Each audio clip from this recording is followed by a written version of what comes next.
Selamat siang, jumpa kembali bersama dengan channel kami, berbagi seputaran info tanaman porang. Hari ini kita membahas tentang perilaku atau sifat tanaman porang ketika menghadapi panas, dan kemudian apa yang harus kita lakukan ketika panas itu seharian penuh menyinari tanaman ini.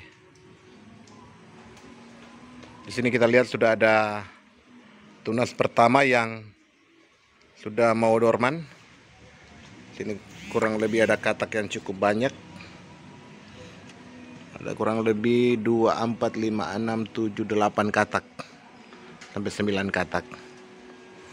Jadi tanaman ini adalah tanaman di bawah naungan yang sangat cocok bertumbuh di bawah naungan pohon-pohon, sehingga ketika dia kena sinar matahari secara langsung dia akan layu, dan ketika malam suhu udara mendingin dia akan kembali tegak.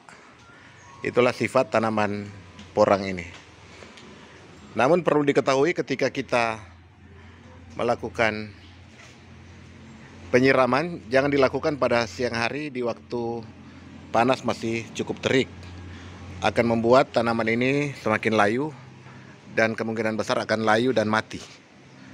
Jadi lakukan penyiraman pada sore hari di mana suhu udara sudah turun ke normal.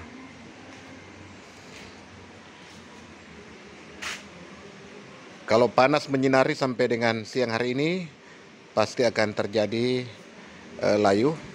Namun layu yang dimaksud adalah layu yang daunnya masih berwarna hijau. Tapi kalau dia sudah kuning seperti ini adalah porang yang memasuki masa dorman atau masa panen katak. Ini contoh tanaman-tanaman yang ditanam. Mudah-mudahan siang ini tidak terlalu terik. Kalau memang cuaca atau matahari bersinar dengan terik, kita harus bantu dengan melakukan penyiraman pada seputar tanaman ini.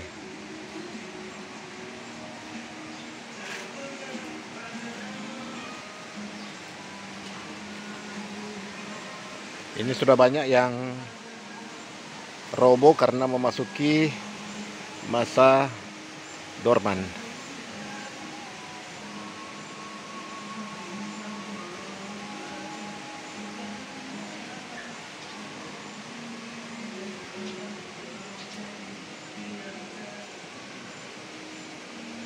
Perlunya menanam porang dengan naungan sehingga membatasi intensitas cahaya yang nantinya akan menyinari langsung tanaman ini, membuat dia layu dan jika dibiarkan akan mengalami kematian.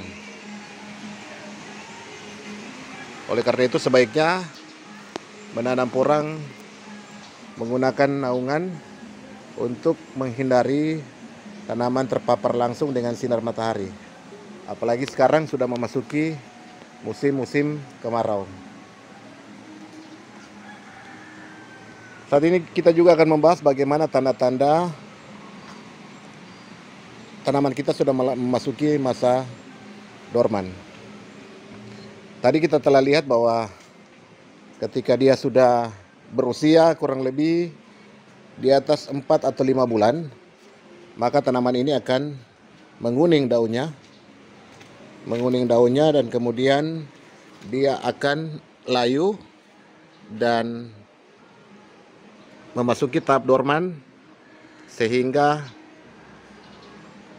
nantinya katak atau buah pada pangkal pohon ini akan kita gunakan sebagai bibit dalam musim tanam selanjutnya. Jadi target kita ketika dia sudah memasuki masa dorman, dia akan dipanen kataknya untuk dijadikan bibit pada musim tanam selanjutnya. Yang menjadi catatan bagi kita sekalian bahwa jangan sekali-kali memetik buah atau katak ini sebelum waktunya tiba. Artinya biarkan katak ini jatuh dengan sendirinya sehingga boleh digunakan untuk penanaman musim tanam selanjutnya. Contoh ini adalah katak yang sudah jatuh tanpa dilakukan pemetikan. Ini adalah tanaman-tanaman yang sudah dorman dan sudah menghasilkan katak.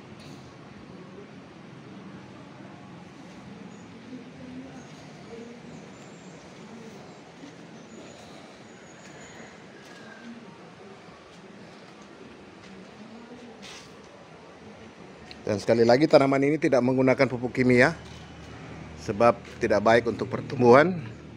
Kita mencoba tetap konsisten pada pupuk alami atau yang dikatakan pupuk kandang.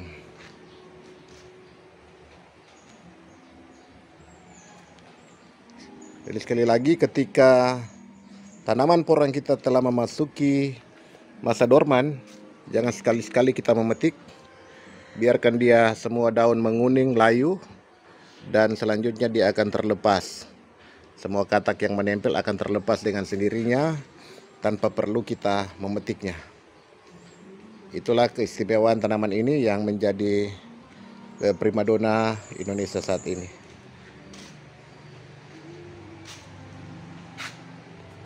Demikian video yang boleh dibagikan saat ini, mudah-mudahan bisa bermanfaat bagi kita sekalian dan berguna bagi kita para petani pemula yang berkeinginan untuk menanam tanaman porang yang lagi tren, lagi viral saat ini.